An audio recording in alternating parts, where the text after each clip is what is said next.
Bueno, está aquí en el estudio y le agradezco mucho el politólogo y profesor universitario Jorge Javier Romero, uno de los impulsores de esta carta y de esta idea de reunir firmas. Muy buenas noches, Jorge, gracias por estar aquí. Olivia, al contrario, gracias por invitarme. Pues, ¿cómo les fue en el Senado? Pues yo creo que bien, yo creo que tuvimos una buena recepción de una parte de senadores, además plural, porque hubo senadores no solo del PRD, sino también del PAN. Bueno, el senador Delgado, que ya dejó de ser del PRD y ahora está en Morena, estuvo también el senador Bartlett del PT. Tuvimos una muy buena recepción ahí y sin duda alguna creo que abrimos una discusión que es indispensable dar, ¿no? ¿Por qué se prendieron los focos rojos para un grupo del cual formas parte tú, de académicos, de investigadores, de activistas, que de repente vieron esta terna enviada por el presidente Enrique Peña Nieto y vieron ahí que estaba el nombre de Eduardo Medina Mora y dijeron, tenemos que hacer algo?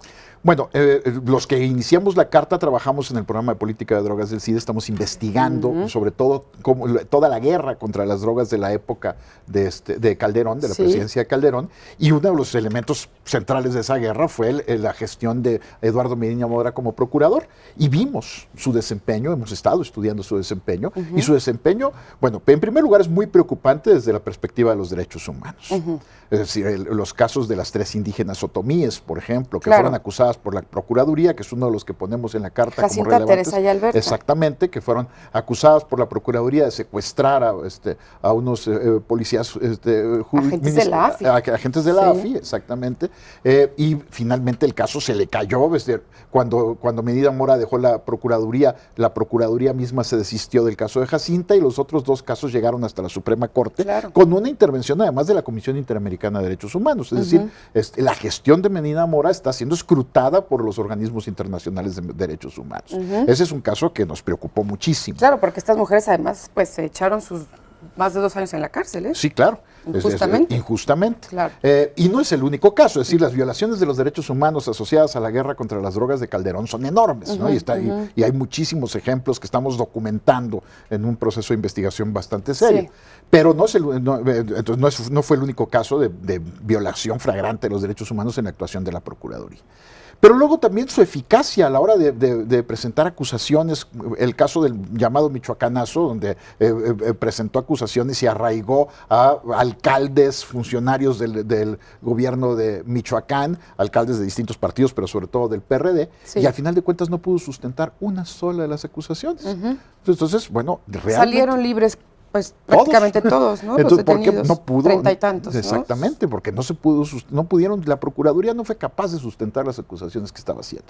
Y bueno, de lo que se trata un fiscal es que presente sus casos ya con los argumentos lo suficientemente sólidos como para ganar la consignación y después el juicio, ¿no? Usted señala además en este caso del Michoacanazo que hubo un abuso de una figura muy controvertida que es el arraigo. Sí, el arraigo que finalmente se metió en la Constitución y deforma el sistema constitucional mexicano, porque el arraigo es una violación de la presunción de inocencia, en realidad, ¿no? Pero Medina Mora lo impulsó que quedara en el corazón de la Constitución y después abusó de la figura del arraigo, ¿no? Aprender a gente a arraigarla, que es detenerla, sin tener pruebas suficientes para sustentar su caso ante el juez, ¿no? Claro. ¿Qué otra cosa les preocupa de Eduardo Medina Mora? En la carta plantean el tema de la interrupción legal del embarazo, ¿no? Presentó un recurso de inconstitucionalidad como desde la PGR. Aquí hay un punto que es muy importante, es decir, no estamos cuestionando las convicciones ideológicas o morales de Medina Mora. A mí me encantaría que en este país hubiera interrupción voluntaria del embarazo para que las mujeres puedan decidir sobre su maternidad, pero ese no es el punto. El punto, por supuesto, no vamos a discutir las preferencias ideológicas o religiosas de nadie en un país que es plural y además incluso la Corte, bueno, tiene que reflejar esa pluralidad. Ese no es el problema. El problema, por ejemplo, ahí en el caso de la interrupción del embarazo en el Distrito Federal, es que presentó un recurso de inconstitucionalidad donde decía cosas que la Constitución no tiene, como que la Constitución defiende el derecho a la vida desde la concepción, cosa que no es cierta, ¿no? Es decir, ni siquiera conoce bien la Constitución. ¿Cómo vamos a poner en manos de un abogado que no conoce bien la Constitución, que no ha sido un estudioso del derecho constitucional en serio, las decisiones del Tribunal Constitucional del país, ¿no? Claro, y desde la PGR además, ¿no? Presenta este recurso de constitucionalidad que además después la Corte pues le terminó poniendo las cosas. La mayoría calificada de la Corte dijo que era perfectamente constitucional que el Distrito Federal o cualquier entidad legislara sobre ese tema, ¿no? Bueno, estos son algunos de los argumentos, algunos de los casos muy puntuales que señalan en esta carta en change.org, que logró reunir más de 20,000 firmas, pero sobre todo hay una parte que destacan que me parece que es importante, que me gustaría comentar contigo. Ustedes dicen que en este momento por el que pasa el país, en este momento coyuntural, de lo que se necesita es que se recupere la confianza en las instituciones, ¿no? Todo el mundo lo ha reconocido, estamos en una crisis en ese sentido, y esta terna enviada, por lo pronto el nombre de Eduardo Medina Mora, ¿ustedes consideran no abona en ese sentido? No abona en ese sentido. Tenemos que hacer todavía la evaluación de lo que fue la gestión de Calderón en materia de seguridad. Medina Mora ocupó cargos relevantes en seguridad y procuración de justicia, precisamente en la etapa en la que la seguridad y la procuración de justicia en México entraron en la peor crisis de los últimos 100 años. Desde la revolución, desde que terminó la revolución no había habido una crisis de seguridad y procuración de justicia del tamaño de la que se creó durante el gobierno de Fox y el gobierno de Calderón.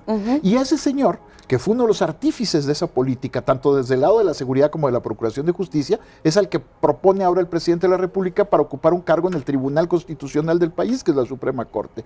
Eso no abona a la legitimidad y la confianza ciudadana, ¿no? Claro. Porque todavía se trata de un periodo que está bajo el escrutinio público. A mí a veces me parece, y eso decía yo en mi artículo de hoy, que es una suerte de indulto a la política de guerra contra las drogas de Calderón, lo que se está haciendo con el nombramiento de Medina Mora, si es que se consuma. Que es muy probable, ¿no, Jorge? Es muy probable porque también una cosa que decía yo en mi artículo de la mañana es que se está consolidando una gran coalición que arranca desde hace ya más de 20 años entre el PRI y el PAN, y que por supuesto implica compromisos concretos, y aquí parece que hay un intercambio de compromisos, de connivencia entre el PRI y el PAN, que puede sacar adelante este nombramiento que es aberrante. Muy probablemente se junten los votos, dices tú en tu artículo, del PRI, del PAN, del Verde, ¿no? Del Verde y del PANAL, claro. Del PANAL. Y con esto, pues, muy probablemente estaría siendo aprobado este nombramiento. Sin embargo, existe la posibilidad de que algunos diputados del PAN, hoy estuvo Javier Corral con nosotros en la mesa, voten en conciencia, ¿no? Y voten en un sentido de evaluación real del desempeño de Medina Mora, ¿no? Claro, bueno, y además de intentar esto, ¿no? De intentar que esto no se consume en el Senado de la República, ¿cuál es la otra intención, digamos, de difundir todo esto, de poner una carta así en change.org, hacerlo del conocimiento público? Pues que es muy importante que la ciudadanía, los distintos grupos de la ciudadanía participen en el debate público de temas tan relevantes como el del nombramiento de los ministros de la Corte, ¿no? Que no lo sientan algo tan lejano, exacto, ¿no? Parece una cosa lejana que se discute en los cenáculos de la política y que no afecta a la ciudadanía. Y sin embargo, la Corte es una organización del Estado mexicano de la mayor relevancia. Claro, es de la mayor relevancia, es parte fundamental de nuestra vida democrática y es indispensable que los ciudadanos nos involucremos en la discusión de cómo se integra este órgano, ¿no? Bueno, pues Jorge tiene esta columna que se llama Medina Mora, el reflejo de un pacto, que ustedes pueden revisar en sinembargo.com, y también tu cuenta de Twitter para que te... Es Giorgio Romero, ¿no? Es @Giorgio Romero. @Giorgio Romero, y pues ahí síganlo y tengan toda esta información. Muchas gracias por haber estado aquí esta Olivia, noche. encantado. De verdad. Hacemos una pausa y regresamos.